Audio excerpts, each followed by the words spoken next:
Disse ele que as implicações para a segurança nacional dos Estados Unidos são enormes. Imagine se qualquer juiz de qualquer país pudesse obrigar empresas americanas a fornecer dados sobre pessoas em solo americano. Well, thank you, Chairman McGovern, for your leadership on transnational repression.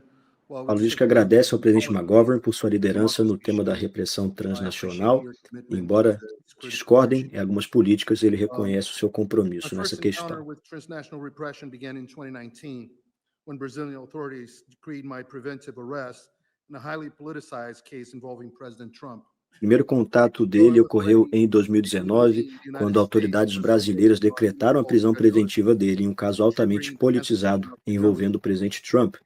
Embora ele já residisse legalmente nos Estados Unidos, o Brasil o incluiu na lista vermelha da Interpol, que levou ao cancelamento do seu visto como jornalista. Diz que agentes da imigração algemaram ele e levaram ele ao centro de detenção Chrome por 17 dias em um caso posteriormente arquivado pelo próprio Brasil, e que ele gastou mais de $1 milhão em honorários jurídicos enfrentando essa batalha. Disse o Paulo que em 2022, o ministro do STF, Alexandre de Moraes, atual ditador do Brasil disfarçado de juiz, voltou a lhe obrigar a perseguir por relatar verdades incômodas, alegando que ele congelou todos os seus bens no Brasil, bloqueou suas redes sociais, cancelou seu passaporte e o condenou ao exílio. Tudo isso documentado. Quando os canais legais se mostraram insuficientes, ele acionou canais paralelos para que o FBI ligasse para o Paulo, tentando coagir ele a prestar depoimento. É o que o Paulo está dizendo. Disse ele também que o presidente do Comitê Judiciário da Câmara, o Jim Jordan, questionou essa violação sem precedentes em carta ao diretor do FBI, Christopher Wray, em 21 de maio de 2024, carta esta que nunca foi respondida. Ele diz que o Moraes o insultou publicamente a partir do mais alto tribunal do Brasil, o chamando de pseudo-jornalista e fugitivo, embora ele vive abertamente na Flórida há mais de 10 anos. Ele alega também haver um mandado de prisão secreto contra o Paulo e que o Paulo diz que não pode se defender porque não foi formalmente acusado e não sabe sequer se foi incluído novamente na lista da Interpol. Disse ele também que o caso dele não é isolado, mas parte de uma campanha sistemática. Ele citou o caso do jornalista Alo dos Santos, que passou mais de 2 anos na lista vermelha da Interpol, até que seu advogado provou que o governo brasileiro não tinha provas e seu nome foi retirado. Quando o governo Biden negou sua extradição, por considerar que sua conduta não era crime nos Estados Unidos, diálogos vazados revelaram assessores de Moraes discutindo a possibilidade de enviar agentes para sequestrar Alan em solo americano e levá-lo clandestinamente ao Brasil. O mandado de prisão segue aberto e ele continua sendo multado por postagens feitas no Brasil. Agora ele cita os casos de Rodrigo Constantino, cidadão americano perseguido, Michael Shellenberger, que foi alvo de Moraes, e pede que reflitam sobre a gravidade disso, sobre como eles estão presenciando um agente de governo estrangeiro perseguindo sistematicamente jornalistas e residentes permanentes americanos por conteúdo jornalístico publicado nos Estados Unidos. Citando agora a perseguição também a autoridades eleitas, Eduardo Bolsonaro, o deputado mais votado do Brasil, teve um inquérito aberto por Moraes após denunciar abusos ao próprio Congresso americano. Vive exilado aqui, temendo ser preso ao voltar. No mês passado, a deputada Carla Zambelli, mulher mais votada do país, teve prisão preventiva decretada por Moraes. Ela estava nos Estados Unidos em tratamento médico, mas conseguiu chegar à Itália, onde tem cidadania, antes de entrar na lista de difusão vermelha da Interpol. 2 dias depois, seu visto americano foi cancelado.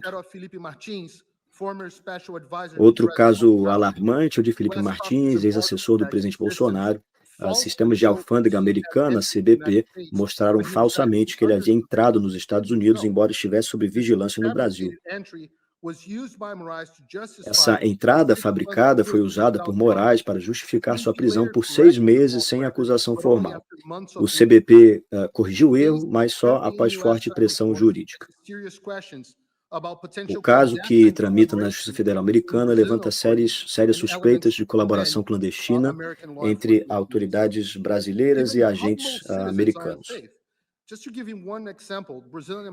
Disse o Paulo que nem mesmo cidadãos humildes estão a salvo. Cita aqui o caso da diarista brasileira americana Flávia Magalhães, que teve a sua prisão decretada por postagens nas redes sociais criticando o sistema eleitoral brasileiro feitas em solo americano. Cita agora o caso do Chris Pavlovski, CEO da Rumble, e o Elon Musk, que também são alvos de perseguição sistemática de Moraes. Diz o Paulo que Moraes tentou transformar empresas americanas de tecnologia em instrumentos involuntários de sua repressão. Um número desconhecido de brasileiros teve contas bloqueadas por ordem dele, inclusive residentes nos Estados Unidos.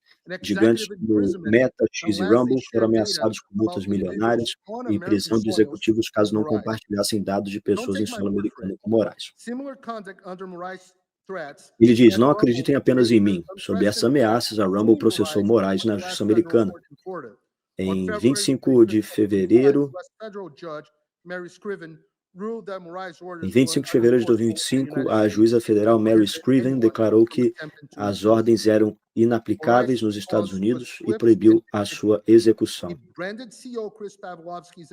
A resposta de Moraes foi imediata e vingativa. Declarou o CEO Chris Pavlovski um criminoso e baniu a plataforma do Brasil. Esse uso do medo corporativo levou à saída temporária do X do Brasil em 2024. Elon Musk continua sendo investigado e até a empresa SpaceX, sem relação direta, foi alvo. Frente a tais represálias, empresas como Google e Meta obedecem a ordens de Moraes mesmo sem reconhecer a sua legitimidade ou reconhecendo sua ilegitimidade. Disse ele que as implicações para a segurança nacional dos Estados Unidos são enormes. Imagine se qualquer juiz de qualquer país pudesse obrigar empresas americanas a fornecer dados sobre pessoas em solo americano. O Departamento de Justiça dos Estados Unidos enviou uma carta de advertência ao Brasil em 7 de maio de 25, instruindo autoridades brasileiras a não invadir jurisdição americana. Ele repete o seu alerta urgente ao Congresso dos Estados Unidos, feito no ano passado. Sem ação decisiva dos Estados Unidos, teremos uma Venezuela turbinada no coração da América do Sul. Desde então, a situação piorou bastante. Os Estados Unidos têm ferramentas poderosas, como a Lei Global Magnitsky, para punir violações de direitos humanos, liberdade de expressão, de imprensa e devido processo legal. Ele pede que a comissão recomende sanções contra Alexandre de Moraes nos próximos 30 dias e diz que isso é insuficiente, que o Brasil, o Congresso precisa de legislação específica contra a repressão transnacional e que essa deve ser uma prioridade bipartidária. E ele faz alguns pedidos. Primeiro, que o governo pare de considerar alertas vermelhas da Interpol para a concessão de vistos. Segundo, que pressione a Interpol a adotar critérios mais rigorosos para excluir casos politicamente motivados. Terceiro, que crie exceções de asilo para vítimas de repressão transnacional. Diz ele que quando os tribunais estrangeiros atropelam a primeira emenda, quando cidadãos americanos são silenciados por exercer sua liberdade nos Estados Unidos, quando nossos sistemas são manipulados contra dissidentes, que nós enfrentamos um ataque à soberania americana e à própria democracia constitucional. O Trump voltou. Isso já deve ter tirado um peso das suas costas. Mas e o Brasil? O nosso país continua atolado e achar que só a vitória do Trump vai resolver tudo é ilusão. Nada vai mudar sozinho.